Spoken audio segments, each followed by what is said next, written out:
Hey guys, we are finished with the raised bed in the front yard. So now all I need to do is install the drip irrigation. I finished the two in the back, so I only have two more beds to go. So today is kind of like the last chance I have to show you how I do my drip irrigation. Unless, like I said, we build more raised bed, right? Wrong. Anyway, what I'm showing you is what works for me. I've seen some other gardener doing their drip irrigation and they are different, so take your pick, look whichever that works for you. One thing that I haven't really shown you guys is when we install the main drip line. Usually Andy is already doing it on his own, and by the time I catch up with him, he's already done. But as you can see, this black hose right here is part of the main drip irrigation. What he's doing right now is fixing the whole valve for the sprinkler as well as water that goes into the drip irrigation. So he's just gonna make things nice and neat, because right now it's right there and it's just kind of look unpresentable, and we want to make this front yard nice. We like to hide our main drip irrigation line as much as possible out of sight. So most of the time we bury it underground. It doesn't have to be this deep though. Sometimes it's actually pretty shallow, but because this area we have other pipes going on, so when we install it, we dig it under along with the PVC pipe. So from here, from the valve goes under here, goes into the raised bed. As you can see, it goes up from the corner and then goes sideways here, or it goes under, crossing the lawn, go into this raised bed. From here, then Andy makes just different connections. So from here goes across, in the middle he makes the junction, goes out, and then split again left and right to the other two boxes. The main drip irrigation line can be connected to a valve like this, or simply to a garden faucet, and then a timer, and then you can start your main drip irrigation line. So that's ours, and in this case we actually didn't bury it in the ground, we just simply hide it in the mulch, and that should do it. Now once you set up the main irrigation line, to water your plants you need emitters, and there are different type of emitters. You can choose whichever works best for you for different location. You can have emitters that sprays out like this, and then you can have emitters on the ground on a stick like that, and this particular one actually sprays out water like umbrella. And then there is soaker hose. This one is a 1/4 inch thick. Basically water will sweat out of this hose and absorbed by the soil around. And there are still more different types of emitters. People use different ones. Just choose whichever that works best for you. Personally though, I like drip hose emitter, like this guys right here. It's actually a 1/4 inch hose with holes, and this one have holes every 6 inches. You can buy ones that have holes every 9 inches and also every 12 inches.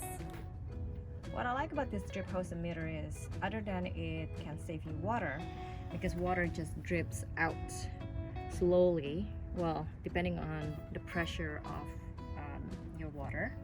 By the way, you can also adjust that with a valve. So water will drips out slowly, absorbed by the soil. As you can see, the soil, this area is wet.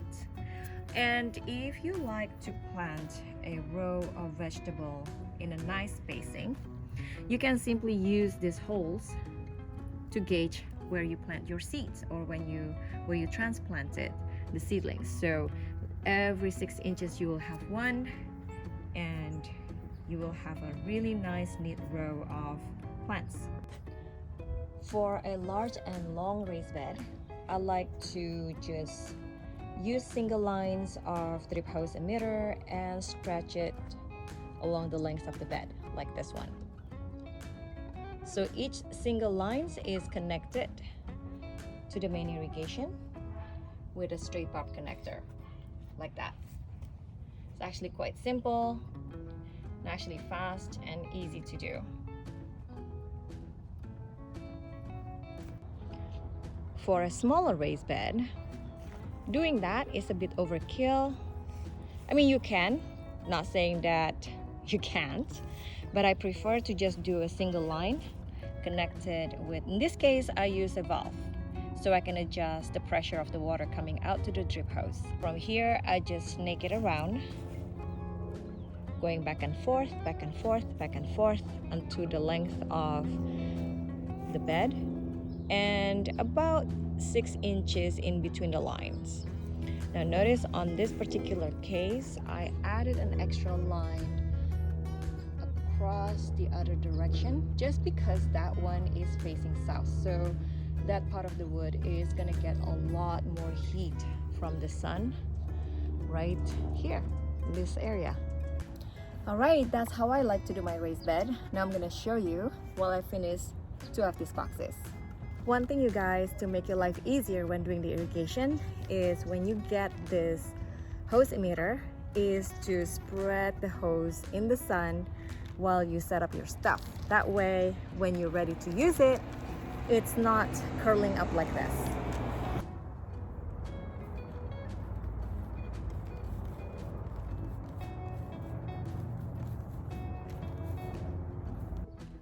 First, I like to mark the areas where I'm going to line the hose. 6 inches apart for each line, using the ground staple to mark the spots. That way I know I can get even watering and easier when I install the hose. First, we need to make a hole on the drip line. I like this tool because it makes it easy.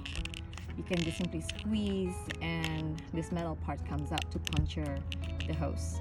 You can actually use a manual one like this, but honestly, if you can spare the bucks and you're gonna do a lot of irrigation, I would suggest this one. This is useful, yes, if you have an area where you can only access one side of the pipe. Let's say if the pipe is on the ground and you can only puncture it that way and there's no way you can use this to enclose the pipe in between. Got it? Make sense? So I want to make the holes right here because the pipe is going that direction. So make sure you got it right. The metal puncture part is on that side. So we're gonna do it this way, because it's going to be that direction, right? And you simply squeeze.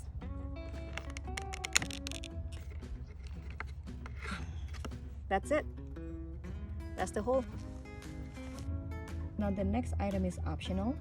I like to use this 1/4 inch inline shut-off valve, basically to adjust the water pressure that coming out to the hose emitter.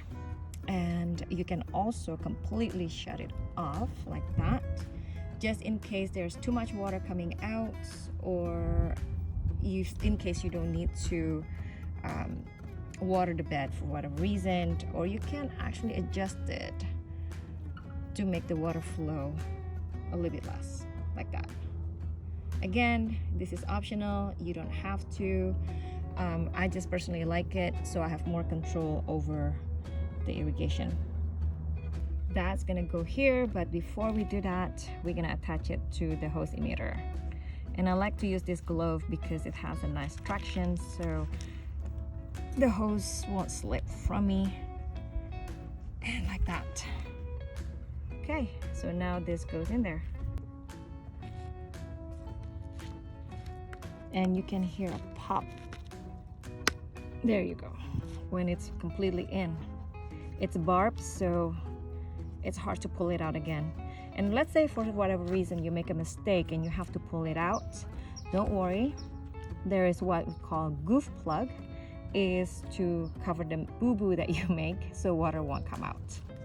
All right, so now it's time to line the hose. Now what I need to do is just going back and forth with the lines and having this ground staple handy to keep the hose in place as we do it.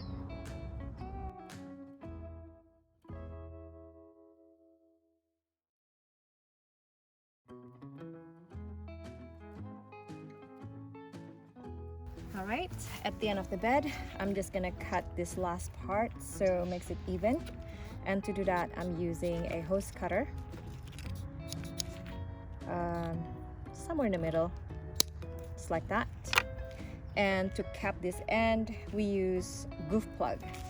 Now this goof plug has two ends. One is a smaller barb and the other one is a larger barb. B-A-R-B, barb. So the big one, I usually use it to cap mistakes. For example, like what I just said earlier, if you make a mistake when making holes on the main drip line, then you plug it using this. For capping this 1/4 inch, then you just use the 1/4 inch end. Let me use my glove to get traction on the hose and put it in. Okay, almost there. There you go. And just use the ground staple to put this in place, and we're done. And that's it. We're done with this bed. I have one more bed to go.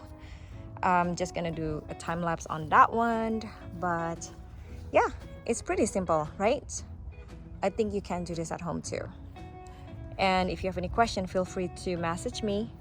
Send me a message on Facebook, Instagram, or YouTube under HusbandToFeed. That's one word.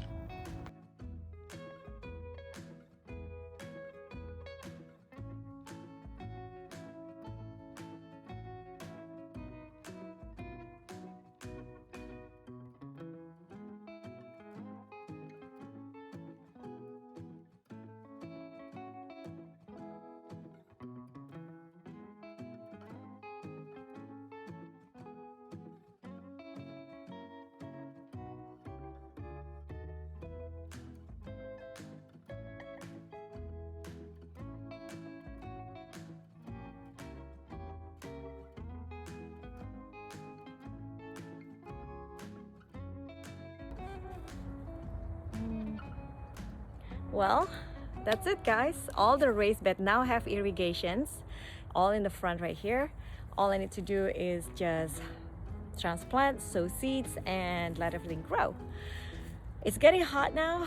I think it's about lunchtime, so I'm gonna go in and start lunch for both me and Andy. Please don't forget to like, subscribe, and share. And if you have any questions about the way I do my irrigation, feel free to message me directly at HusbandToFeed. Bye!